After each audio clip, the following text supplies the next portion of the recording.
Welcome everyone to a new solo challenge of Brilliant Diamond. This week we are bringing along Palkia, one of the legendaries of Sinnoh, to solo battle with. Let's go over how I got a level 1 Palkia in the first place. Back in Pokemon Soul Silver, I traded in an Event Arceus to trigger the Sinnoh Ruins. Once the storyline there is complete, you get an option of choosing a level 1 Palkia, Dialga, or Giratina. For this run, I chose Palkia, and then took the long trek from Soul Silver to Pokemon White to the Pokemon Home, and finally into Brilliant Diamond. Since it is a traded Pokemon, we will be dealing with obedience checks along the way, and I'll be completely straight with you. It nearly caused the failure of this run. Let's take a look though at those base stats. And what a difference between each other solo challenge we have had. Palkia's special attack is so much higher than attack, so the special route is once again the best way to go here.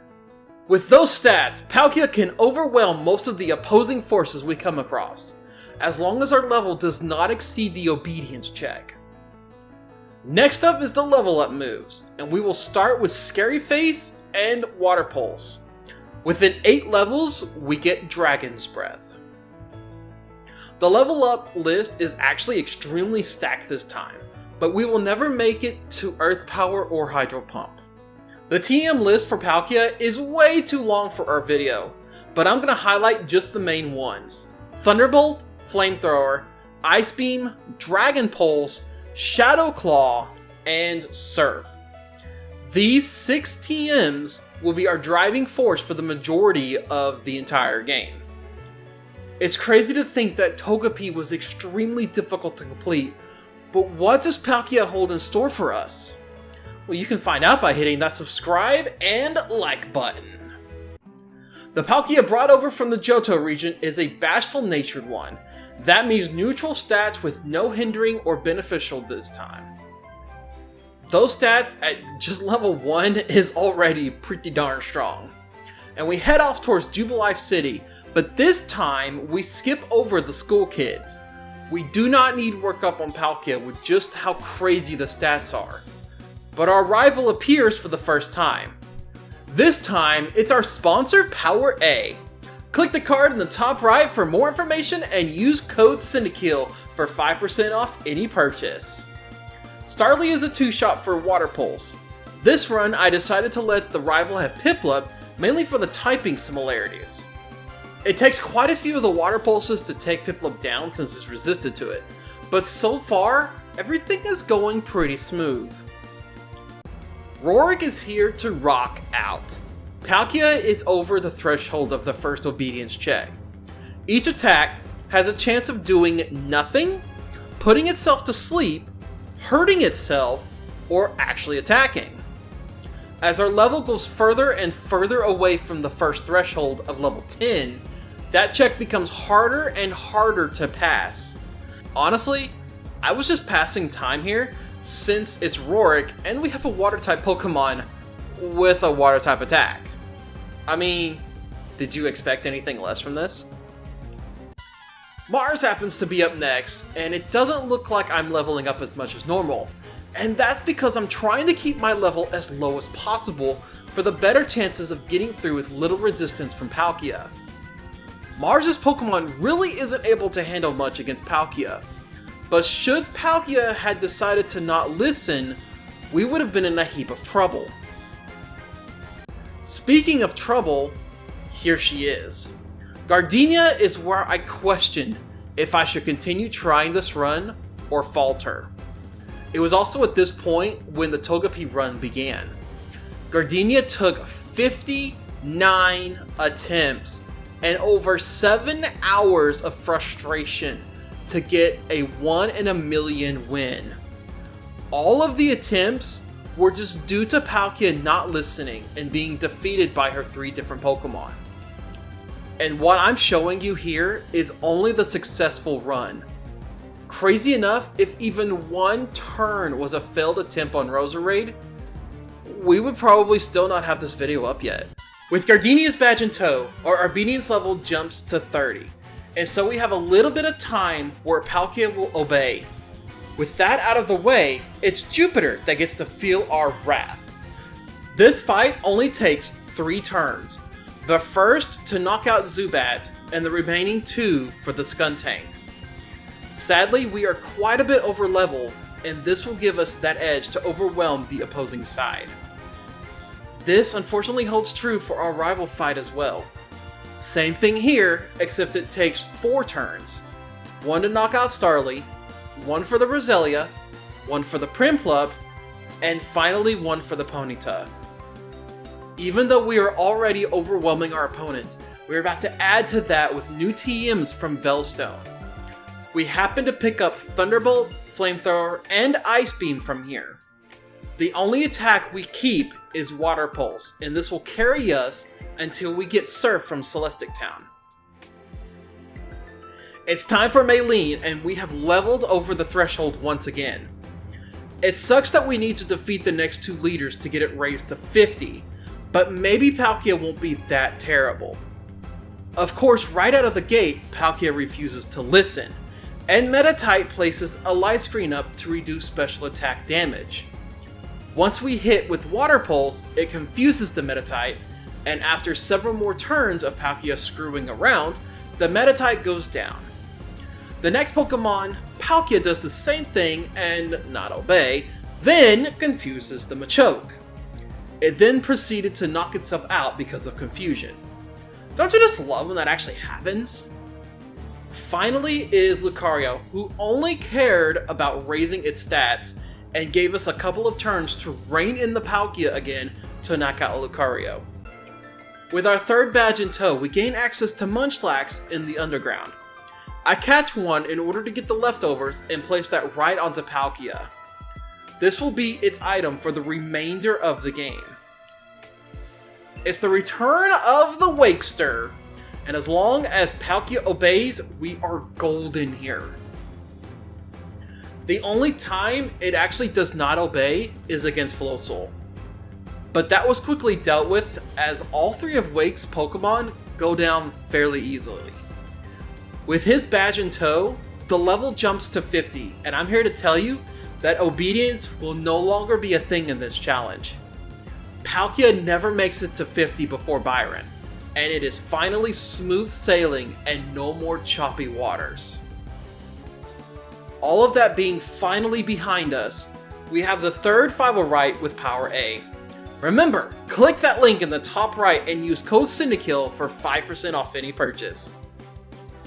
Why does Endeavor always do so much damage? Pretty much, we have all of the weaknesses for our rival's Pokemon. Our special attack is so high at this point that each one goes down in 1 attack. Sadly, I kinda hate saying this, but most of our fights will end like this until the Elite Four now. Even going against Fantina, the 5th gym leader, we're not even level 40 yet, and we're able to one-shot most of her Pokemon. Thunder on the Drifloon, and then Surf on the Gengar knocks them out completely. Mismagius is faster than Palkia, and does know one of our only weaknesses, Dazzling Gleam. It didn't even hit me until Fantina that Palkia is only weak to Dragon and Fairy-type attacks. Pretty crazy, isn't it? We have to deal with potion spamming, but eventually Mismagius does go down for the 5th gym badge. Power A appears for the next to last time to remind you about code Cyndaquil for 5% off any purchase! Sadly, Palkia is just faster than each of his Pokemon, and with every one of his weaknesses, it's just an easy trample and a definitive, overwhelming defeat. Byron is an awesome gym leader using Steel-type Pokemon. Bronzor doesn't stand a chance with Flamethrower though, but Steelix on the other hand wanted to prove a point. With that ability of Sturdy, it got an Earthquake off, and Quake did it to Palkia. Roughly 3/4 of the HP gone due to a critical hit. Of course, you know how Byron does here. Potion spam due to Sturdy until all of them are used up, then it finally goes down. I'm actually not sure if Bastiodon would have gotten the kill with Stone Edge or not, since it missed, but I was not sticking around to find out.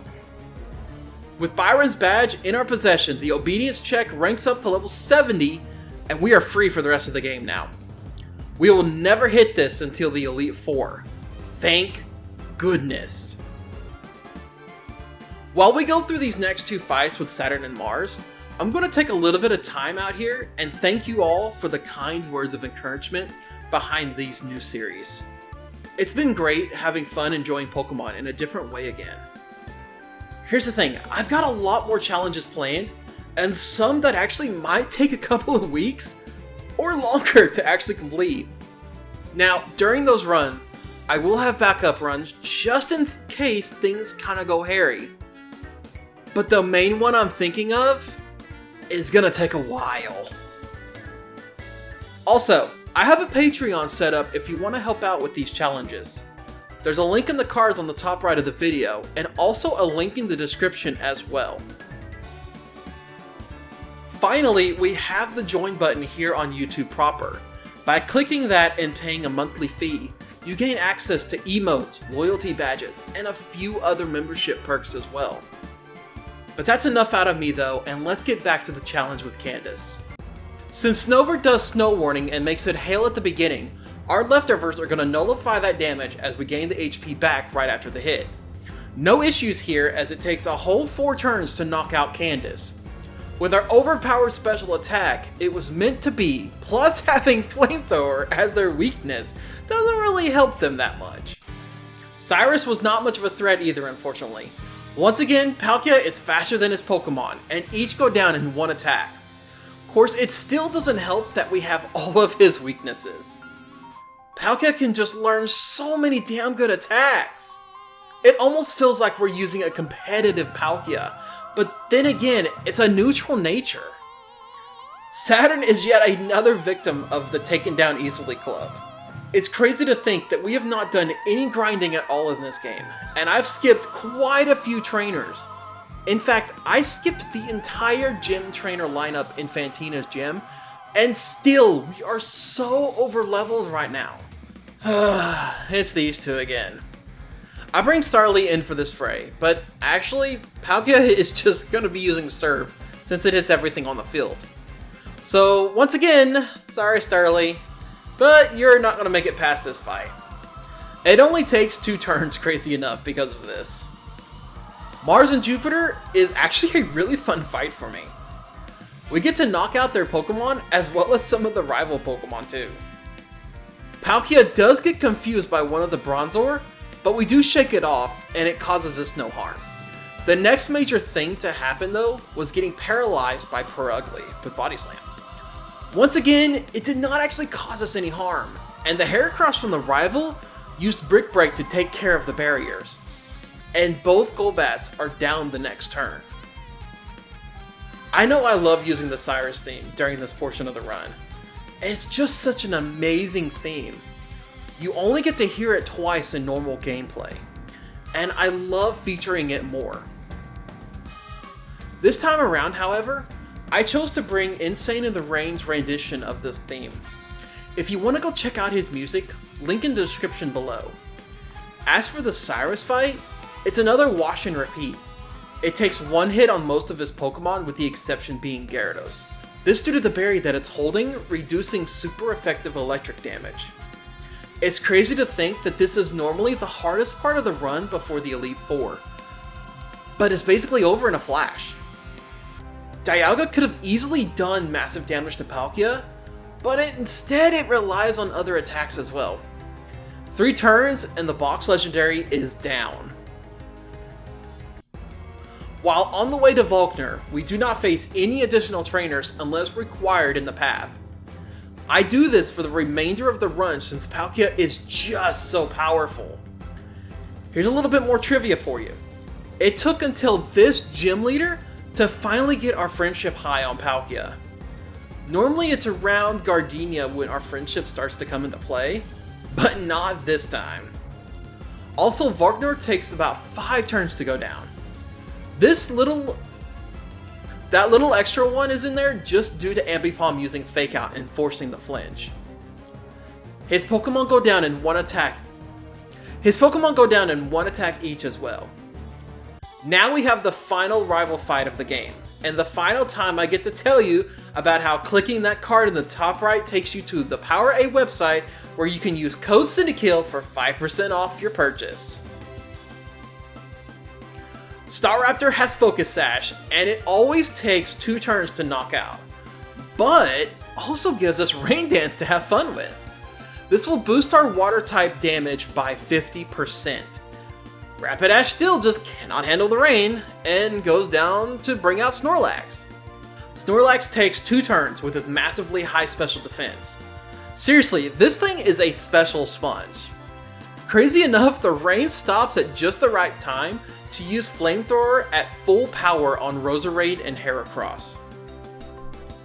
Empoleon does try with Grass Knot since it's holding Quick Claw, but we overwhelm it, and that's the end of the rival fight. Oh boy, here we are at the Elite Four. Not actually knowing if we would make it back at Gardenia's gym, but alas, we make it. Aaron will pose no problem here since we have Flamethrower, and Bugs just hate fire. The only one of his team that actually manages to stay alive longer than a turn is Vespiquen. But the attack order doesn't even do that much, even for a critical hit. Not too bad for our first Elite Four member, but what about Bertha? So I actually got a little bit cocky here, and did not heal between fights. Quagsire does need 2 turns and does Toxic us. We make it through 3 members of her turn, and ultimately Palkia succumbs to the poison and faints. The last time we had an extra attempt was Gardenia, and we only lost here due to poor planning and judgment. The second time around, Quagsire decides to just Earthquake instead of poisoning us. We then go on to Whiscash where we get the freeze on it, and that will guarantee a knockout the next turn. Golem takes a bit longer just due to the sturdy ability once again, and then Hippowdon gets surfed on to take us to Flint. I knew going into Flint that I felt zero threat. I had all of his weaknesses. The main Pokemon to watch out for here was Lopunny since it did know Mirror Coat. Each of his other Pokemon fall to one attack, be it Surf or a Thunderbolt. Infernape still has a Focus Sash though, and fires off a close combat for decent damage. The trainer AI still has him use a full restore, even though it's a guaranteed knockout here for us. Lucian actually gave us a run for the ages here. It took 3 different attempts to finally get them down. The first attempt, since Mr. Mime put a light screen up, our damage is reduced significantly. And we make it to Medicham where we only do half health to it. But it hits us with a full powered high jump kick, and it takes us down about 13 feet. On the second attempt, Alakazam fires off a Future Sight before getting knocked out. This will go off in 2 turns, and unfortunately in 2 turns, Girafarig stalls us long enough to get us knocked out by that Future Sight. At this point, we swap out Surf with Shadow Claw. Our physical attack is not as good, but it does a lot better for us. Due to that, Mime doesn't actually put the extra barriers up, and finally, we get to do full damage to everything. Shadow Claw does wonders against most of Lucian's team. We don't even get to deal with Alakazam this time. Girafarig does get a Trick Room up, but it's nothing that we can't handle. The final Pokemon is Bronzong, but it falls after hitting us with an Earthquake.